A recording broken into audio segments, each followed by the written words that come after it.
Chris, I will give it to you. You want me to do it? Yes. Just stare at. Should we just stare at the camera awkwardly? Stare at it awkwardly in silence for the next 5 minutes until the game starts, and just.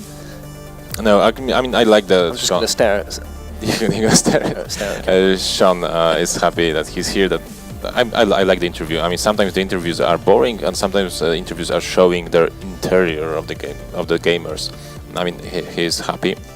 And who is going to be on the next match, the main stage? I think it's Ajax Amsterdam against Manchester City. So again, your mate, your lad from UK, Kieran Brown, trying to rectify himself from his unfortunate and very unlucky defeat earlier on the main stage. I also want to get that PSG West Ham game on the main stage. So any producers out there, make that happen. Hopefully, I'll buy you a beer later on if you can make that. It should be like the final be the best game of the group stage. Yeah. Like it will be. Yeah, it'll probably decide who's top of the standings at the end of the day. Did you manage to catch Kieran after the game that we saw? No, I didn't. But he's doing okay. He's I can't remember exactly his stats, but I think he's won a couple. He's drawn a couple. But I'm more interested in the fact what he said to you privately about this game. Like, what happened there? He just said that he just got unlucky. Okay, so he's okay with that. He forgot about this game and he focused into the second game that he was playing after that, right? The penalty, sometimes they work, sometimes they don't. That's penalties in a nutshell, isn't it? Yeah, but with penalties, they're saying that there's no good save. There's just bad taker, and he could do it better, like a wider shot or a stronger shot. I thought it was going to be a good penalty when he hit it. I thought that was going to go into the roof of the net. It was a lot of power on it, a lot of height. So I didn't really know why it only kind of made it halfway up the goal. Maybe he needs to practice them a little bit better. But I think he realised as well as everyone else that the guy scored 2 shots from outside the box. He didn't necessarily break him down very well. He got unlucky, and even though he had a man advantage, it wasn't really. He just one of those games of FIFA. Everyone has that game of FIFA where you can't really explain what happened, but sometimes you let them go. It's unfortunate for him to have one of those games at such a big stage, but he's looking hopeful, and he's going to bounce back, hopefully with some wins. Yeah, especially for him. It should be easier opponent because Ajax today is not doing very well. But hopefully, Cohen Wayland can do some good FIFA, can show us a good FIFA in the next match. But we will see that game after short break.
Welcome back to the Modicom Legia eSports Cup 2016. We're getting underway with Ajax versus Man City. Man City making their way back to the main stage. Kieran Brown obviously losing earlier on, and he wants to try and make amends against Ajax. We have the standings coming up for you on the screen so you can see how things are panning out. This is as up to date as we can get it at the moment. And Sean Allen's just sitting beneath Rosemeyer, who is undefeated and has a full winning streak going for himself. Sean Allen sitting at 4-2-0, undefeated so far. We want to get that game on the main stage, and I believe we will get it on the main stage later on in the evening. But looking at that, anything that stands out for you there? I see that in the bottom of the table I see Legia Warsaw and Ajax Amsterdam, which means that City has a good chance. Kieran has a good chance to... He's got to win this one. Yeah, he has to. I mean, he must to get up with 10 points. He might be really close to get promotion for the playoffs day.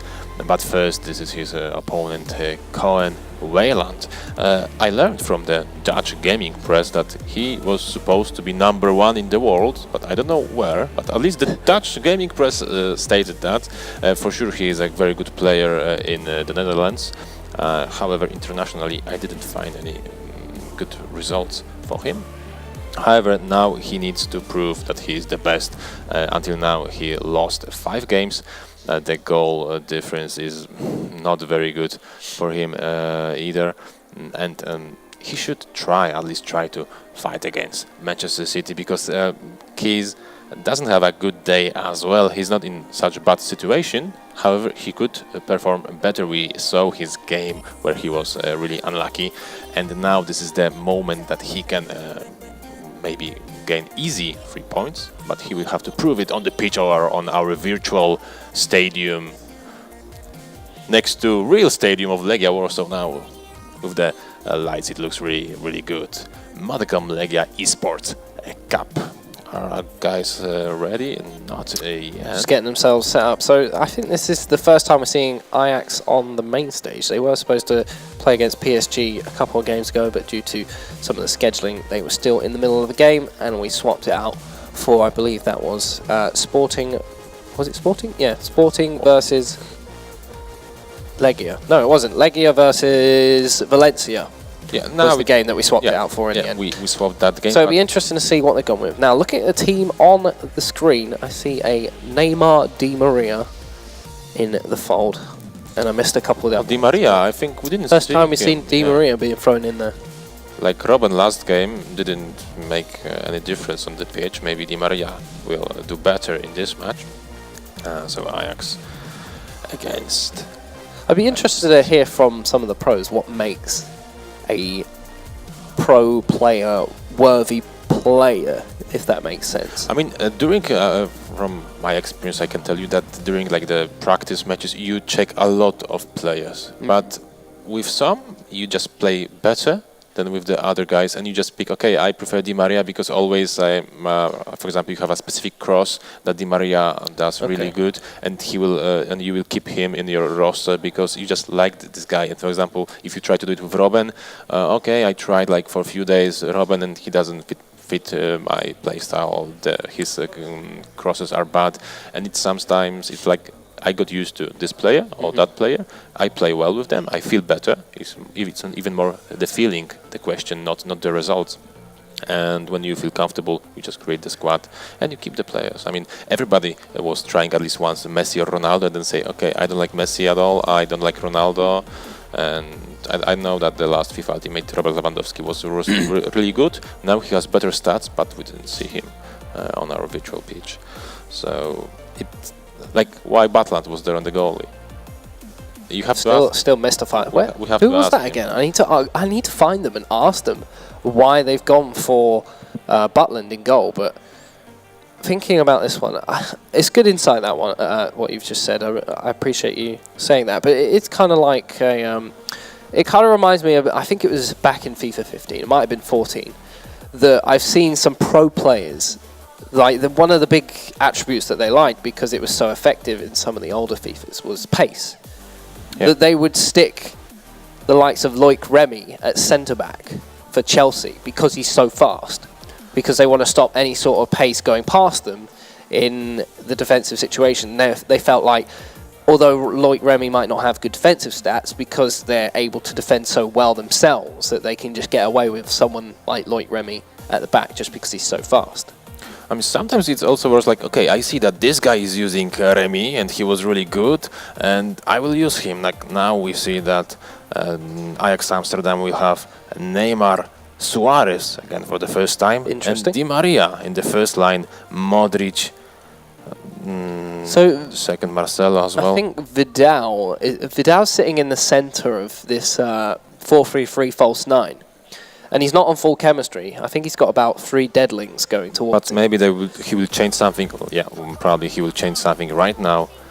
Let's see which player is doing changes. I see that both are changing. Vidal is still on the pitch, but he's been swapped over to the right, and Qwatti is playing the holding midfield role. Couple of things. Effenberg, De Bruyne, Sanchez sitting in the middle. Hazard playing behind Ronaldo, and Griezmann for Kieran Brown, pretty much standard of what he picked up from the first game we saw on the main stage.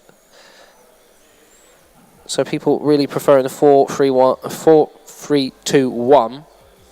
1-2, sorry. Getting my numbers all mixed around. And we're still seeing the 4-3-3 false 9 coming out from Ajax. So it has started. Manchester City against Ajax Amsterdam, and now Cohen has first chance. Cross. Oh, nobody reached that ball, but it was a good start for Amsterdam player. And we'll see what your mate, your lad, he is. You love that word. Going. Yeah, I mean it's cool. It's like I was supporting Michał Sroka, and you are supporting your British mates. In the end, you finished better than I did. However, now I also like he's like, because he's not like so pro player. He's like let's say semi-amateur, and I hope that he will do well. But now, good chance, good attempt for Ajax Amsterdam. Okay, so I can only assume that he's stuck with the 4. I don't know if 4-3-3 is particularly one of the best pro formations to go with. I know quite a few people prefer it as far as, I'll say, pub stomping is concerned. People playing public games of Ultimate Team can be quite effective. Maybe he's picked it up just because it gives him so much width compared to the 4-3-1-2, which Kieran has picked up after switching out from his original formation. Okay, free kick. Are we gonna see some tricks? Fake. Oh, wow, above the goal.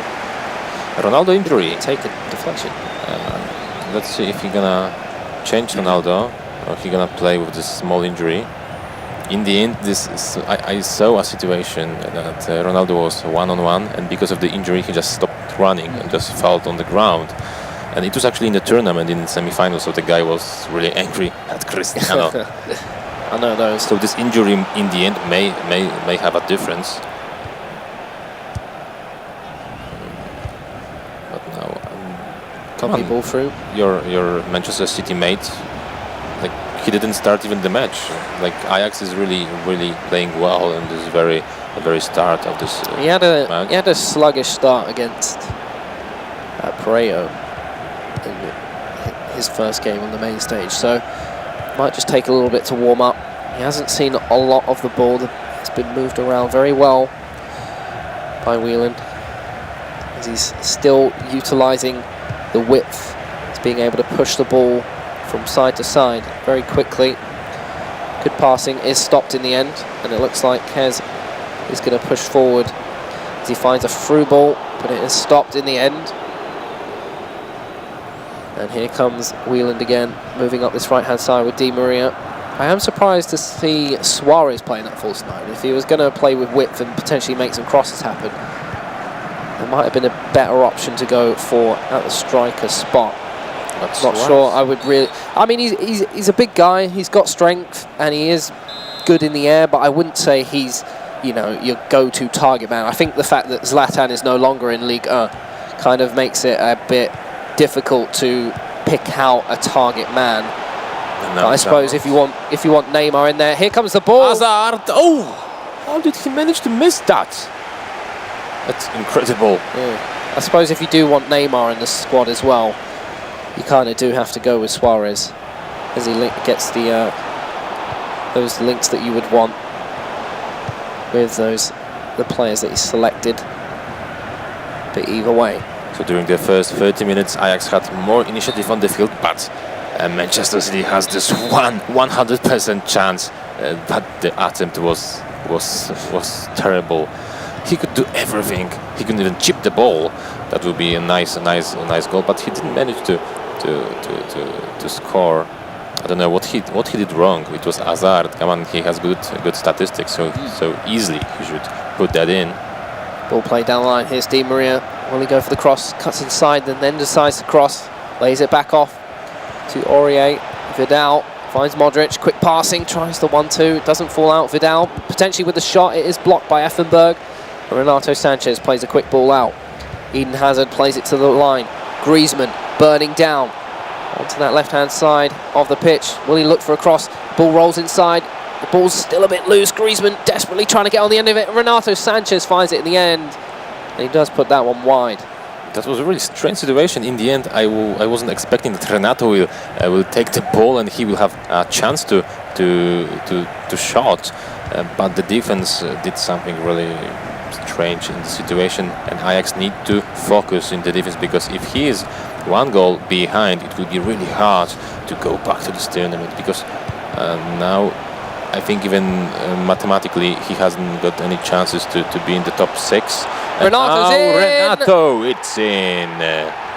Manchester City 1, Ajax none. That's a good one. That's a good one. But again, we don't see any emotions. He scored. He's like happy. I think it's normal. Yeah. He expects that from himself. He expects to put that one away. I think he also expects that, because he's not particularly in the best of positions as far as the standings go. He's not getting too carried away, and obviously it's only not even 40 minutes into the game. It can quickly change. He has been on the back foot for a fair amount in this first half, just finally getting himself into the driving seat. And it's up to Whelan to make the issue his as he looks to push forward. But here comes Kieran. He can slow it down a little bit more, think a bit more tactically about his approach with that 1-goal cushion.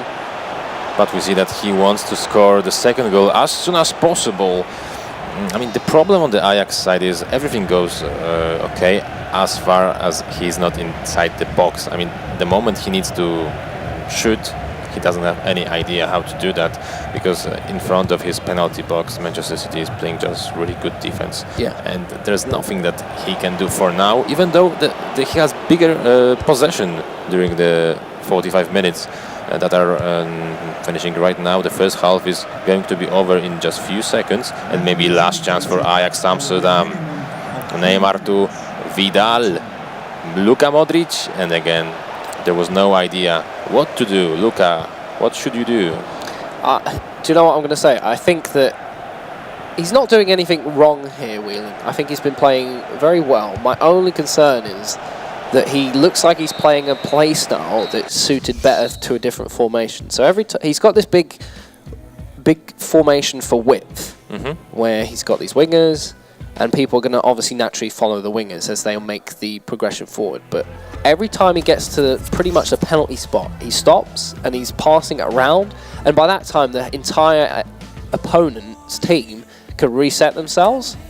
So basically, he's used the width, he's used the pace on the width, and it's just as soon as he gets somewhere where he can start to use it to kind of put himself forward, he's stopping, and it allows them all to reset. He passes around the middle a lot, looking for these 1-2 passes in the middle, and he's basically making the entire point of that formation obsolete.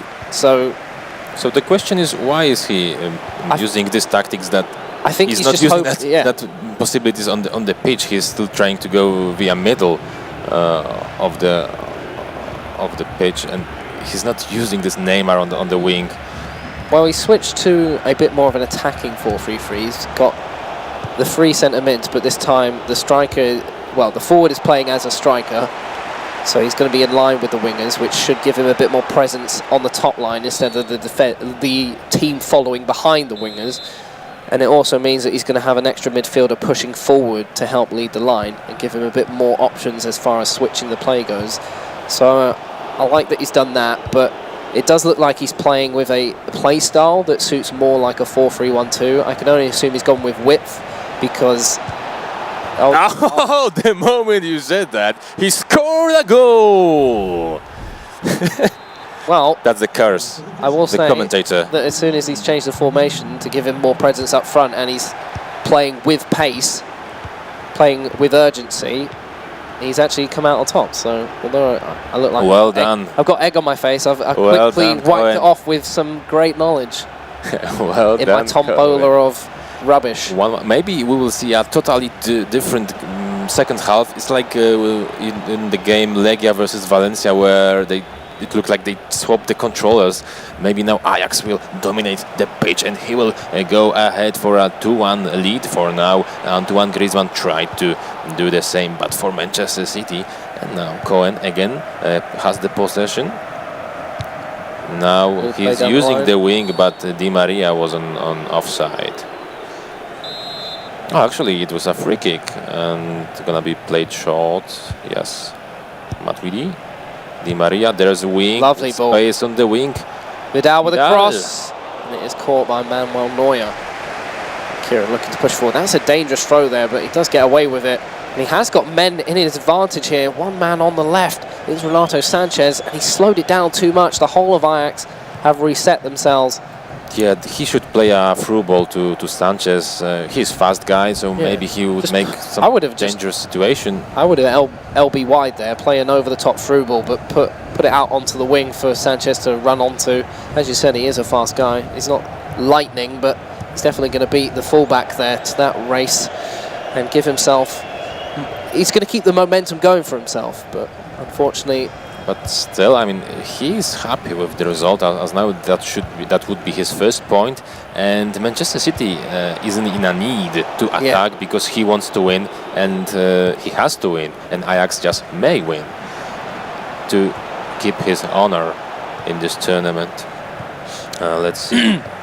There's a big wall in the Ajax defense, like 5 players now try to steal the ball from Manchester City, sorry, player.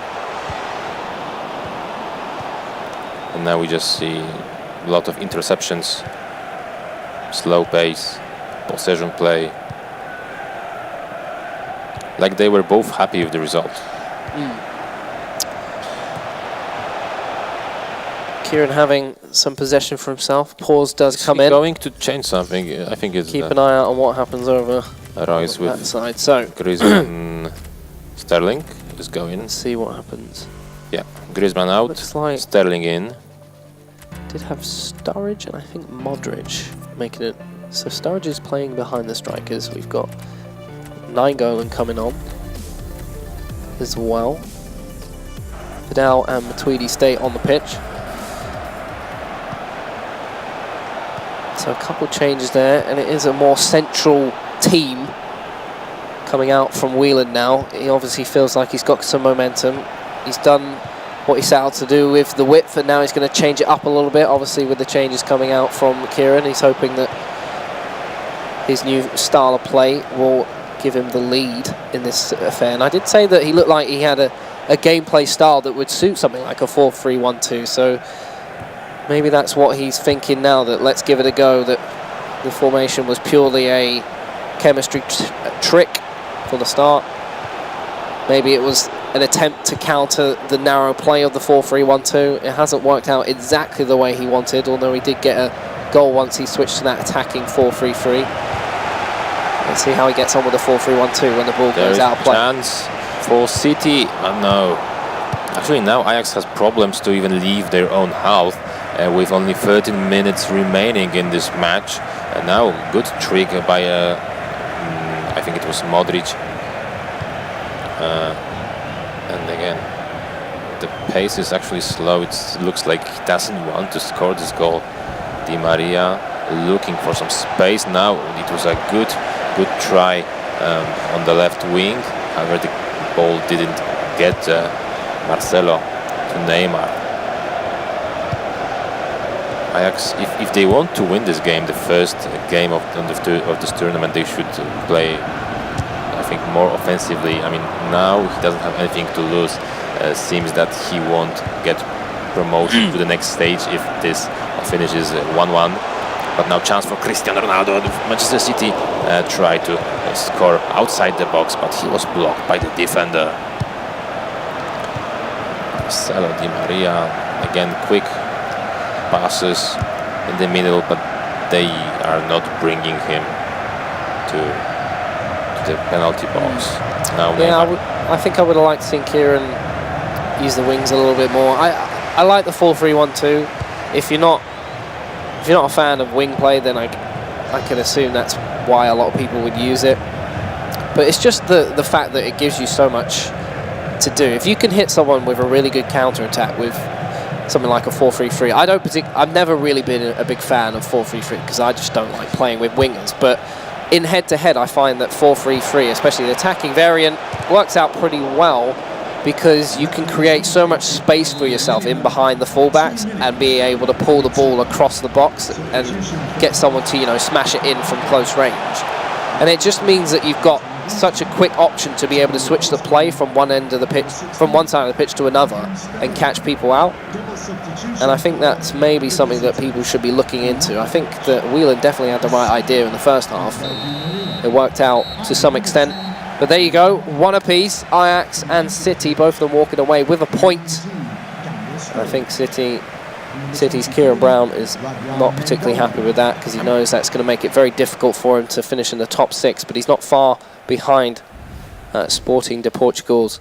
Yeah, Wayland looks like he was happy. I mean, his first point in this tournament, so surely he won't be the last in the standings. As for now, it seems he won't be able to qualify to the next day, to the semi-finals or the quarter-finals, but at least he showed us some good FIFA. Yeah. Second half was actually good. He managed to do some changes.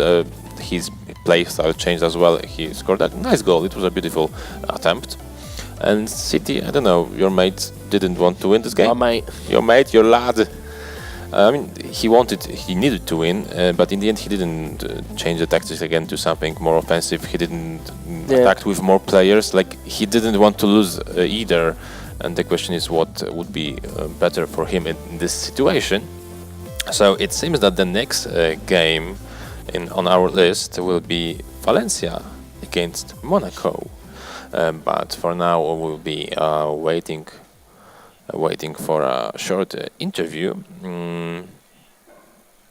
I don't know. I think that Keys should attack in the end because he wants. Yeah, he wants. I would have liked to see him switch up the formation a little bit. I mean, the wings were pretty much there to be exploited in the end. I think that is my only criticism of the 4-3-1-2 is that although it's a great central formation, if that's the way you like playing, then that's your saying it. But at the end of the day, it's quite clear that a lot of the time they could switch to a more winging orientated formation. But it's not even about the formation. Like the in-game tactics, most of them play defensive, but they could go balanced or even offensive if they really want to score this goal. Then you have at least not 3 but 5 or 6 players. I think the only problem is you risk because if you lose the ball, there is a quick counter-attack, and Ronaldo, in this case Di Maria, has one-on-one with the goalie. Yeah. But if he needed to score this goal to win, he should risk that. Well, counter-attacking is so effective in FIFA 17. Like, you will see a lot of people in any FIFA. Well, this one especially, because for some reason